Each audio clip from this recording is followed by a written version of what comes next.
Hey YouTube, what's up? This is Tom from Gaming Entertainers, gamingentertainers.com, and twitter.com/Tom from YT13. Today I'll be talking about the new iPad, which was announced from Apple today, which is basically the tablet which has been rumored for a long time. So, sorry if I look down a lot. It's because I just got these notes down and I just got home from school, so I don't know much about the iPad yet. I just had to get all these notes down as fast as possible. So, don't really know much, I just have to read off all the notes that I have. So, sorry if I'm looking down over here or here. It's just because I need to read my notes. So, as you can tell, the iPad is the official name, which surprises me because some people said that it couldn't be the iPad because it was registered with someone else. That sounded kind of weird how I said that, but because it was registered with someone else. So, I don't know. So, specs-wise, it's going to be half an inch thin, which is pretty good. That's very thin. It's going to be a 9.7-inch capacitive display, so I don't know what happened with the 10 inches. People were saying that there were a lot of 10-inch displays that were being sold out of, so we'll see. This will come in 16, 32, and 64 gig capacities, the iPad. It's going to have a 1 gigahertz Apple-built chip. They bought a company previously, probably to make these chips. So it's 1 gigahertz, it's the Apple chip. I don't know the name of the company they bought out, but they make these chips. So it's got built-in Bluetooth, 802.11n wireless, speaker, microphone, and 30-pin connector, so you can use your connector from your iPhone to plug your iPad into your computer. It's got a 10-hour battery life and a month on standby, so if you don't use it for a whole month, it'll die after a whole month if you don't use it at all. It can run all the iPhone and iPod apps, which we've all known for a while that it would be able to do that. Even the rumors were true. And it will also have specific apps to the iPad. So cool. It's going to have specific apps. It's going to have a new app called iBook. Basically what everyone thought, ebooks. It's going to have a bookstore where they will have connections with major publishers and books will come out right when they come out in stores. So, and some even earlier. So that's cool.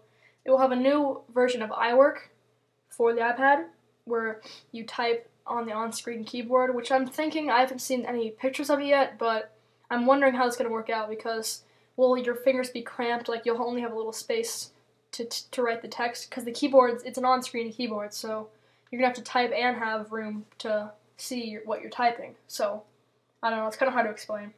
It will sync over USB, like the iPhone, so you can use a 30-pin connector.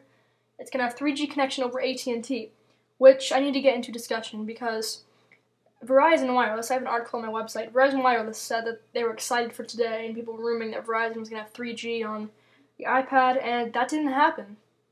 It didn't happen. So, and lots of AT&T or Verizon Wireless people were saying they're excited for today. So I don't know what happened. It's going to have $29.99 for unlimited data and $14.99, I think it's $14.99. for 250 meg, I think that is. Correct me in the comments if it's different. I'm not sure.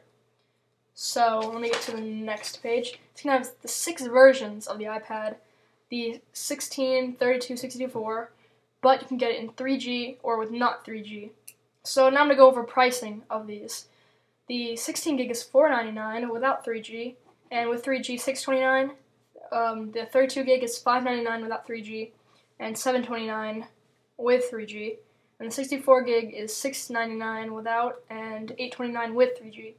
So the 3G version will obviously come with the Wi-Fi and 3G built in, and the one that doesn't have 3G it just have Wi-Fi in it. So it's gonna come after release. They'll have a keyboard accessory like an actual keyboard you can plug into it, a dock so you can have it standing up while you have a keyboard and stuff and type, cases and stuff like that. So on-screen keyboard supposedly is supposed to be pretty smooth. We'll see how it does. So yeah, that's about it for me to say right now.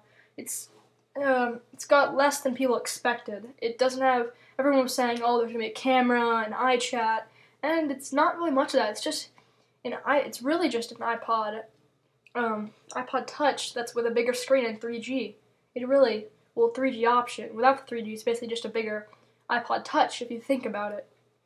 So, a lot less than people expected. There's no different OS. Basically, it's a little bit different, but it looks a lot like the iPod and iPhone OS. So, pretty disappointing. Not super disappointing, I guess, but Yeah, I guess so. It can do all your media, HD media, YouTube HD, so, well, like I said, a lot less than people expected, but that's what you get. So what do you think about the iPad? Do you want to get it? Do you think it's too much? What do you think? Leave a comment below, and remember to rate 5 stars, and subscribe if you enjoyed the video. Thanks for watching, guys. I'll see you later. Peace.